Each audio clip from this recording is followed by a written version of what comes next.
다윗은 하나님을 마땅히 찬양해야 하는 이유로 먼저 용서하시는 은혜, 그리고 천지를 창조하신 하나님의 영광이라고 오늘 본문에서 소개합니다. 그리고 난 다음에 1년 동안 풍성한 수확을 주신 것으로 인하여서 하나님을 찬양하는데요. 저와 여러분이 아셔야 될 것은 찬양이라고 하는 건 우리가 돈을 많이 벌어서 풍성한 수확을 얻어서 나오는 게 아니라는 것입니다. 여러분, 우리 안에서 찬양은 우리 안에서 시작이 되는 겁니다. 바로 나와 함께 계시는, 내 안에 계시는 주님으로 인하여서 우리 안에 찬양이 시작이 되는 겁니다. 성도의 감사와 찬양의 이유가 바로 우리 속에 있다는 것이죠. 바로 우리 안에 함께 계시는 하나님, 바로 그 하나님 때문에 저와 여러분이 찬양을 하게 되는 것입니다. 적어도 이 새벽에 예배를 드리는 분들이라면 기본적으로 그 마음 안에 구원의 역사가 있고, 또 마음 속에서부터 솟아나오는 감사와 찬양이 있습니다. 그런데 왜 그런 찬양이 내 속에서 넘쳐나는 것을 경험하지 못하는 것일까요? 그것은 영적으로 눌려서 지내는 성도님들이 많기 때문입니다. 세상 속에서 살면서 세상 사람들을 만나고 세상의 소식을 듣고 나도 모르게 그 세상의 마음을 빼앗기다 보니까 내 영이 그런 세상에 눌려버리는 것입니다. 분명히 우리 속에는 찬송이 있는데 내 영이 세상의 어떠한 것들에, 세상의 안 좋은 소식들, 세상의 악함들, 또 그런 것들로 내게 준 어떤 감정적인 영향들, 그런 것들로 인해서 눌려버리니까 찬송이 터져나오지를 못하는 것입니다. 사랑하는 성도 여러분, 구원받은 성도가 세상만 바라보고 세상의 이야기, 세상의 말만 듣고 세상 사람만 쳐다보고 살면은 그렇게 심령이 묶여버리게 됩니다. 그래서 심령이 답답해지는 거예요. 하나님은 절대 믿는 성도를 그렇게 살라고 구원하지 않으셨습니다. 절대 성도는 그렇게 사는 존재들이 아니라는 거예요. 그래서 저와 여러분이 주님을 바라보고 주님을 생각하고 주님을 묵상하는 일이 필요합니다. 우리가 주님을 바라보고 주님을 생각하고 주님을 묵상할 때 우리의 심령이 주님으로 충만해지면 우리의 심령이 풀려지게 되는 겁니다. 세상의 악함들, 세상의 영향력들에 묶여있던 내 심령이 풀려져서 찬송이 풀려지는 거예요. 찬송이 터져 나오는 겁니다. 감사가 터져 나오는 거예요. 그러면 그런 찬양, 터져 나오는 찬양과 감사로 인하여서 또 시험도 이기고 어떤 문제들도 극복해 가는 것, 그것이 하나님의 계획이라는 거죠. 그런데 여전히 신앙생활을 하시면서 답답해하는 분들이 많습니다. 목사님, 저는 솔직히 아무것도 안 느껴집니다. 교회에 와서 예배에 참석하지만 하나님이 살아 계시는지도 잘 모르겠고, 나와 함께 계시는지도 잘 모르겠고, 나에게 뭐 말씀하시는지도 잘 모르겠고, 뭐 보이지도 들리지도 느껴지지도 않습니다. 사실 이렇게 신앙생활 하시는 분들이 의외로 많습니다. 필립 얀시가 쓴 아무도 말해주지 않았던 것들이라는 책을 보면 한 인물 이야기가 나옵니다. 베키라는 사람인데요. 이분도 교회를 다녀요. 하지만 하나님에 대한 확신이 없었습니다. 그러다 보니까 주님이 나와 함께 계시다는 것에 대해서도 전혀 몰랐죠. 그런데 어느 날 저녁에 이 베키라는 사람이 마음에 갑자기 주님이 여기서도 같이 계실까? 나와 함께 계실까? 그러면 내가 주님을 좀 사모함으로 만나고 싶다, 이런 생각이 갑자기 들었다는 것입니다. 그래서 아무도 없는 숲속으로 들어가서 침낭을 깔아놓고 거기에 무릎을 꿇습니다. 그러면서 스스로 무언가 참 자기에게 특별한 날이라는 느낌을 받습니다. 하나님께 기도를 하고 싶었습니다. 무릎을 꿇고 손에 깍지를 끼고 조용히 하나님께 기도를 시작했습니다. 좋아요, 하나님, 저는 당신을 믿습니다. 영접하고 싶습니다. 예수님, 제가 주님을 영접합니다. 내 마음에 오세요. 다른 그리스도인들이 그렇게 기도하는 것들을 보았고 또 설교 중에도 그렇게 기도하라고 들었습니다. 또 주변에 있는 그리스도인들이 그렇게 기도하니까 자기도 그렇게 기도하면 될 거라고 그렇게 생각을 했어요. 귀를 기울였습니다. 그러나 어떤 소리도 들리지 않았습니다. 큰 종소리 같은 것을 기대한 것은 아니었지만 적어도 초자연적인 진동 같은 그 무엇이 있을 거라고 기대했습니다. 그러나 어떤 변화도 일어나지 않았습니다. 무언가 잘못된 것이 있나 의아했습니다. 사실 눈을 감고 얼굴이 일그러질 만큼 힘을 주어 보아도 아무리 애를 써도 좀처럼 몸이 달아오르지도 않았습니다. 발이 저린 것이 내 느낌의 전부였습니다. 그것은 무슨 영적인 체험도 아니고 우스꽝스러운 내 자세 때문이었습니다.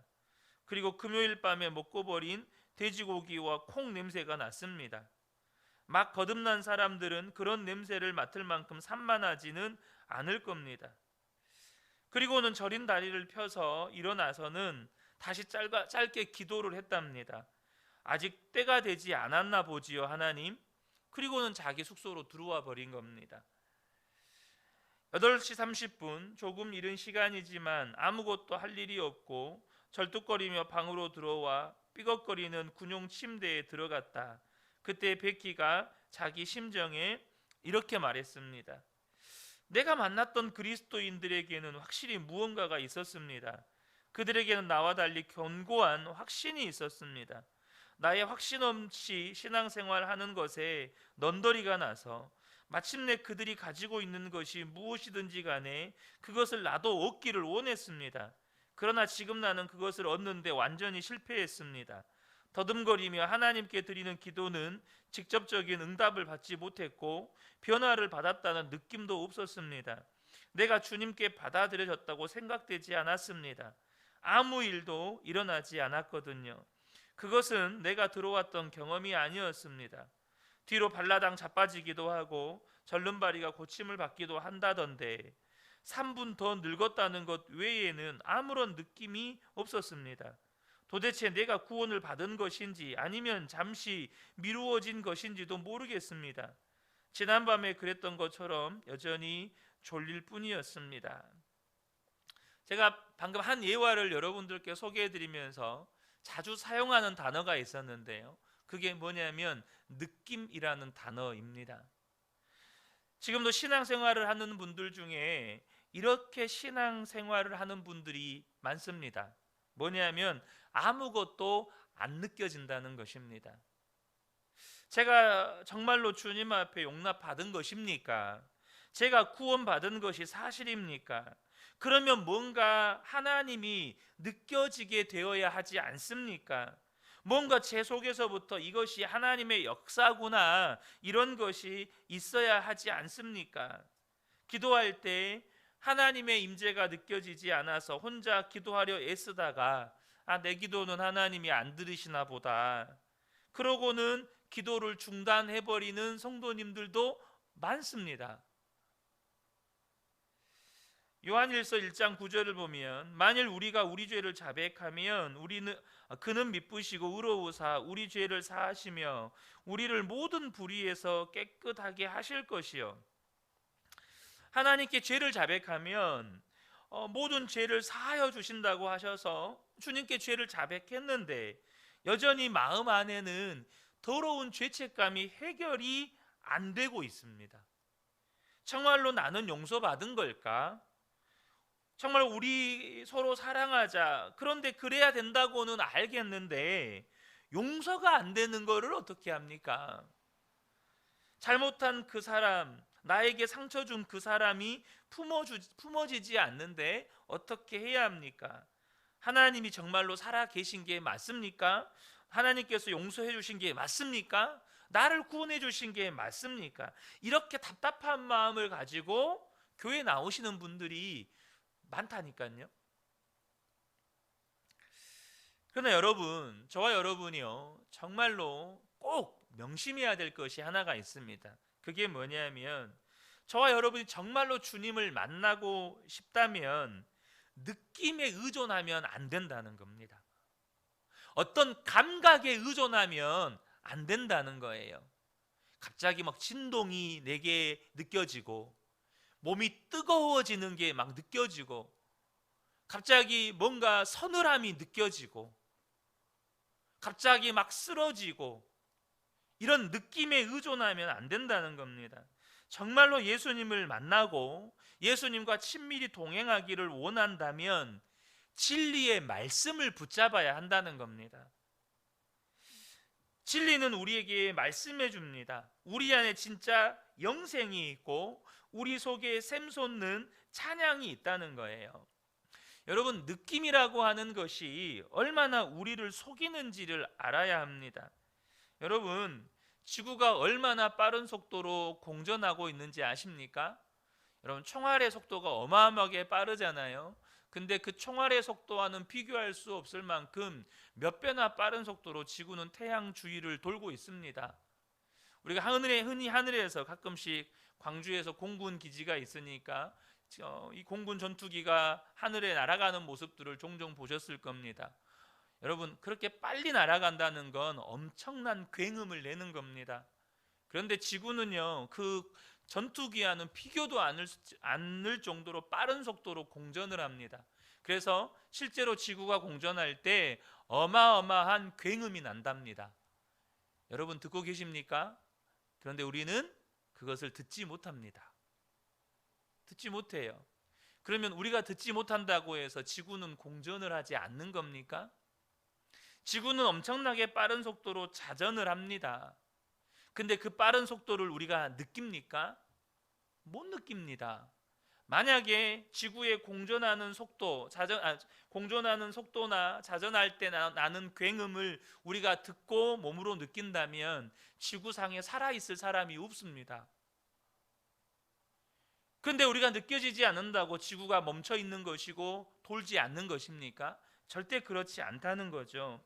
여러분, 느낌이라고 하는 것이 이렇게 우리를 어처구니 없이 속인다는 거예요. 느낌이 아니라 주 예수님을 믿고 만나고 주님과 동행하는 것은 진리로 하는 것입니다. 요한복음 6장 44절에 나를 보내신 아버지께서 이끌지 아니하시면 아무도 내게 올 수 없으니 오는 그를 내가 마지막 날에 다시 살리리라. 우리가 이 새벽에 하나님께 예배를 드리고 있습니다. 어떤 이유 때문에 이 예배의 자리에 나와 있는지는 다 사정이 다르지만 저 같은 경우는 당장에 제가 예배 인도를 안 하면 예배 인도를 할 사람이 없어요. 그래서 늘 저녁마다 새벽 예배를 인도해야 한다는 인간적인 부담감이 있습니다.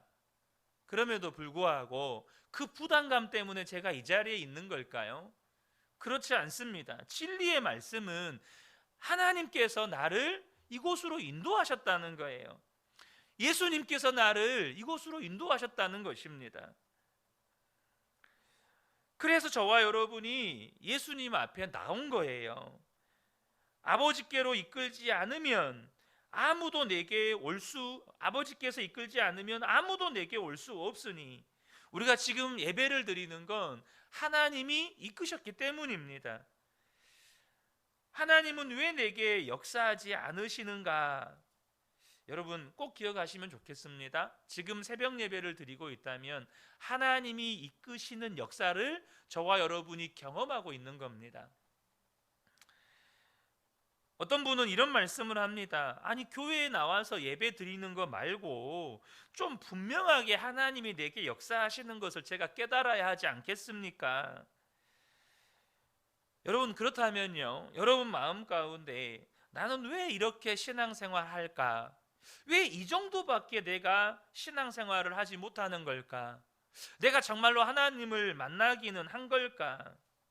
왜 나는 주님을 바라보는 눈이 열리지 않은 걸까?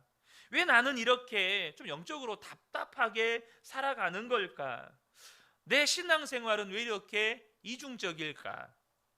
이런 근심과 또 마음속에 고민이 있다면 여러분 그 근심과 고민이 무엇인지를 아셔야 합니다.